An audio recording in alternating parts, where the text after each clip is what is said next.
Miles Harper never imagined that noticing a single suspicious car would drag him into the hidden world of a police officer gone rogue. But the night he crossed paths with Officer Daniel Rourke marked the beginning of a dangerous game only one of them knew had already begun. Officer Daniel Rourke had built a reputation that many officers envied. He was punctual, organized, and rarely raised his voice.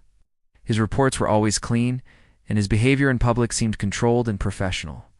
To anyone watching, he looked like the model of a reliable police officer. But people only saw what he allowed them to see. Beneath the surface, Rourke was slipping into a dangerous pattern that no co-workers suspected. It began as simple curiosity, something he told himself was harmless. When his shift ended, he stayed in uniform longer than necessary, driving around in an unmarked car he had access to. At first, he used the car to clear his mind after long hours, then his interest shifted. He noticed how easy it was to make people react to flashing lights, even ones that were not official. He discovered how quickly drivers complied when he honked or veered close behind them. Each time he realized how much power he held, the temptation grew stronger.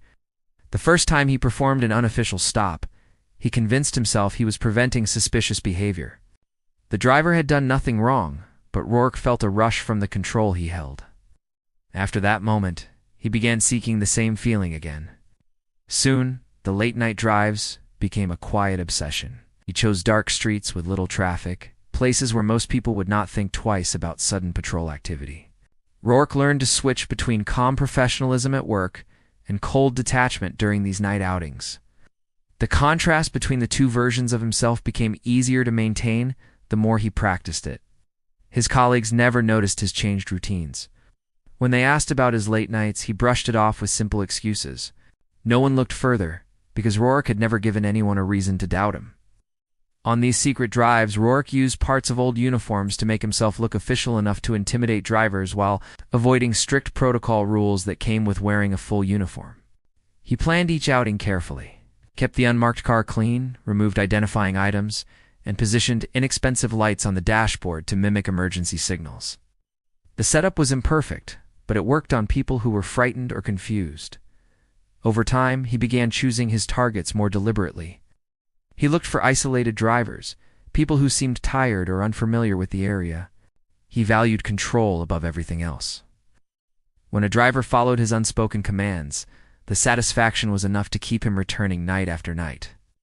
Eventually, these outings were no longer an occasional thrill. They became a secret world where Rourke didn't have to follow rules, where no one questioned his authority. Each successful stop made the next one easier. The line between legal behavior and dangerous misconduct faded until he no longer recognized he had crossed it. Within the department, he continued to behave like the same dependable officer everyone trusted. But on the quiet streets after midnight, Rourke transformed into someone entirely different, someone governed by impulse rather than duty. Unaware that his growing carelessness would soon draw attention from one person who refused to be fooled. Miles Harper lived a quiet life in a small rental house near the edge of town. His work as a former mechanic had given him a habit he never lost, noticing every detail of a vehicle, even when he wasn't trying. After long shifts at the warehouse, he often drove home well after midnight. When the roads were empty and the only sounds came from distant freight trains and the hum of streetlights. These late drives were usually peaceful, but one night he sensed something different. A car he didn't recognize appeared behind him at a stop sign, its headlights bright and unblinking. At first, Miles thought nothing of it, but the car trailed him through several turns, matching his speed with unnatural precision. Miles slowed near a gas station to see whether the vehicle would pass him, but the car slowed too, maintaining the same distance. That was when he noticed the details his trained eyes couldn't ignore. The car had an antenna style used on older police vehicles, yet the way it was mounted looked sloppy and improvised. The paint on the doors didn't match perfectly. One corner of the rear bumper carried a long scrape that someone had attempted to buff out but failed. It was the kind of damage an official police cruiser would have had repaired immediately.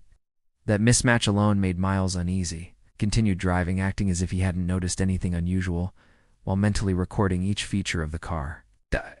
The tires looked worn, the emergency-style lights were placed too low on the dashboard. In the spotlight on the driver's side appeared to be an aftermarket addition rather than standard equipment. These things added up to one conclusion. Someone wanted to look like law enforcement without actually being part of it. When the car finally turned away, Miles felt relief, but it didn't last. Over the next week, the same vehicle appeared behind him on 3 different nights, always keeping its distance but never far enough to be ignored. Sometimes the car approached from behind. Other times it appeared in his rearview mirror after he made a random turn. Each encounter seemed planned, as if the driver were studying his routine, waiting for something. Miles tried to rationalize it, telling himself it could be coincidence, but his instincts rejected that explanation. One night, he stopped at a 24-hour convenience store and waited inside for several minutes, pretending to browse while watching through the glass windows. The same car idled across the street with its lights off. It didn't move until Miles returned to his vehicle. That was the moment he finally accepted that this wasn't random. Someone was targeting him, tracking him, and using the appearance of police authority to do it. Miles began analyzing every possible reason behind the behavior. He had no criminal record, no conflicts, and no enemies he knew of. Nothing made sense. His mechanic's mind shifted into investigative mode, breaking down each possibility the same way he would diagnose a faulty engine. The car wasn't a real patrol vehicle, yet the person driving it behaved with the confidence of someone who knew police routines. That combination was unsettling, suggested a person who understood how to imitate law enforcement convincingly enough to scare people, but who operated outside the rules entirely. Miles installed dashboard cameras the very next morning, positioning them so they captured the road ahead and behind him. He upgraded his rearview mirror to one with a built-in recording feature and made sure the footage saved automatically to a storage card. He didn't know who was following him, but he was certain of one thing. If the mysterious driver tried anything again, he would be ready to capture every second of it. Miles left home the next night with a sense of calm that didn't match the tension building inside him.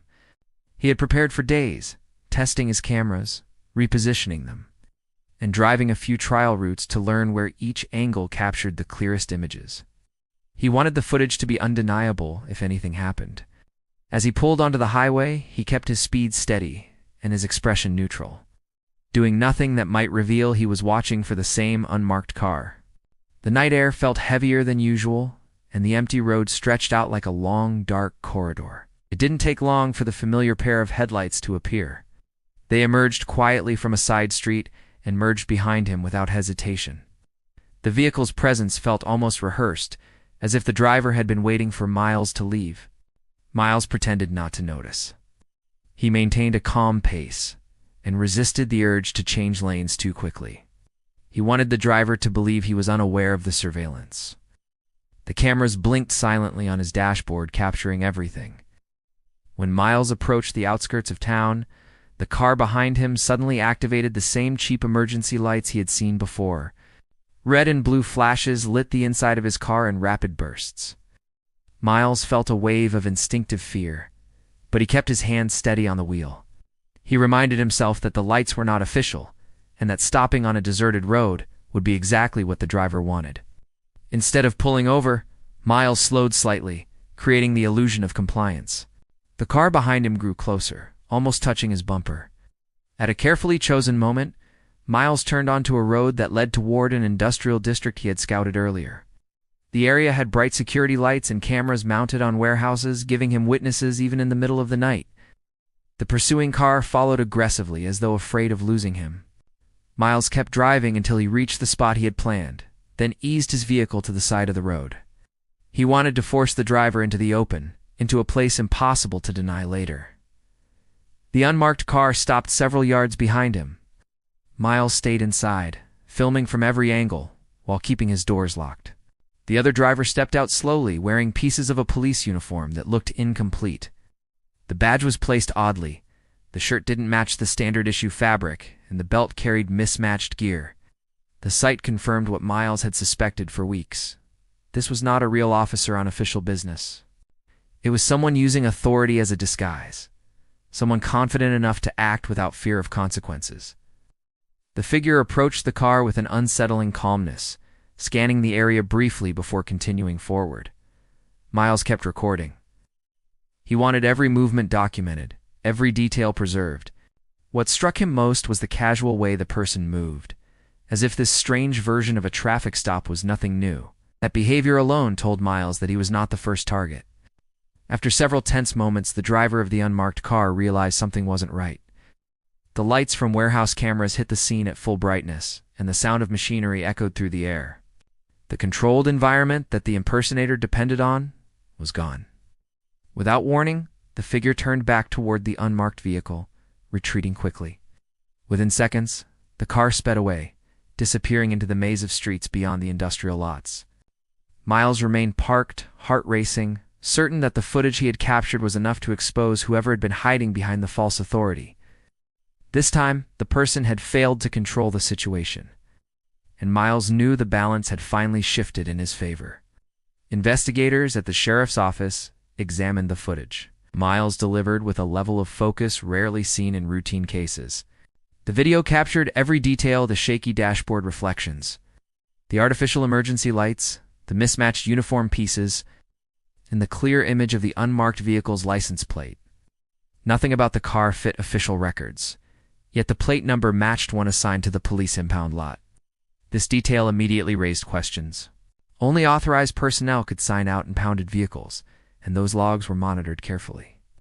When investigators checked the documentation, one name appeared repeatedly: Daniel Rourke. His signature showed up on late-night entries, always outside normal work hours, always attached to the same vehicle Miles had recorded. The sheriff's team began pulling security footage from the industrial district where Miles stopped. Several warehouses had captured the scene from different angles. Even without sound, the images showed the unmarked car approaching aggressively, then speeding away after noticing the cameras. Investigators mapped the route the vehicle took while fleeing and found additional footage from nearby businesses. In each clip, the car moved with confidence, as though the driver knew every blind spot in the area. This pattern suggested experience, not chance. As more evidence was collected, older incidents began resurfacing. Weeks earlier, several residents had reported questionable traffic stops, but those reports had been dismissed due to a lack of details. The victims had not been able to identify the driver, and some had been too embarrassed or frightened to push their claims further. Now, their descriptions matched the exact vehicle Miles had recorded. Minor inconsistencies between stories, different times, locations, and behaviors became connected once the investigators compared them side by side. The same improvised lights, the same worn tires, the same slightly damaged bumper. It became clear that the person stalking Miles had likely been operating for far longer than anyone realized. Internal Affairs was contacted quietly. The sheriff wanted no warnings leaking back to Rourke's department, fearing that any alert might cause him to cover his tracks. When the internal team reviewed Rourke's work history, something troubling surfaced. His recent performance had become unusually flawless. None of his cases contained errors. None of his reports showed the normal range of mistakes officers typically made during stressful shifts. It resembled the behavior of someone trying desperately to appear perfect. That kind of spotless pattern often pointed to a hidden problem. Forensic technicians examined the impound logs more closely. Rourke had signed the vehicle out under legitimate-sounding reasons every time, claiming he needed to transfer equipment or check inventory. Yet security footage from the impound lot showed nothing being moved in or out of the car. He also returned the vehicle at inconsistent hours, sometimes long after his shift ended. The more they dug, the clearer the picture became. The car was being used to mimic official patrol work, not support it. The sheriff authorized a deeper investigation into Rourke's recent activities. Neighbors reported seeing him leave his home at unusual hours, always driving alone, always wearing some part of his uniform. His partner at the station admitted that Rourke had become more private, rarely socializing, often keeping his locker secured with extra precautions. Nothing about his behavior matched the calm, dependable officer he appeared to be on paper. Once investigators pieced everything together, the weight of the evidence left little doubt. The impersonator in Miles's footage wasn't a stranger misusing police gear. He was an officer misusing his own authority. The realization sent a ripple of disbelief through the sheriff's office. Officers who had worked beside Rourke now faced the unsettling truth that one of their own had been committing crimes disguised as routine traffic enforcement. With the evidence mounting, the team prepared for the next step. Rourke had slipped through the shadows for months. But now his actions were exposed, and the quiet pattern he relied on had come to an end. The operation to catch Rourke was planned with precision. Investigators selected a stretch of road he had used often, a place with limited visibility, but surrounded by concealed surveillance teams. They chose a decoy vehicle that resembled the type of cars Rourke preferred to target: older, modest, and driven by someone he would assume was alone and vulnerable. The driver inside the decoy car was an undercover deputy, trained to remain calm under pressure. Every movement was monitored from hidden vantage points, and the air felt heavy with anticipation as the night unfolded. Just after midnight, Rourke followed his usual routine. He left his home wearing an incomplete uniform, carrying the same equipment investigators had seen in earlier footage. He walked to the impound lot with the same confidence he had relied on for months, unlocking the unmarked car as if he had every right to use it. The gates closed behind him, and he drove out into the night without hesitation. Investigators tracking him remotely noted how smoothly he blended into normal traffic, behaving like an officer on patrol even though he had no official assignment. Rourke took the familiar route toward the outskirts of town, scanning the roads around him. When he spotted the decoy car, he reacted exactly as investigators expected. He followed it for several miles, keeping a steady distance while watching for signs of weakness. The decoy driver maintained a consistent speed, never making drastic turns or sudden stops, giving Rourke the illusion of control he had grown addicted to.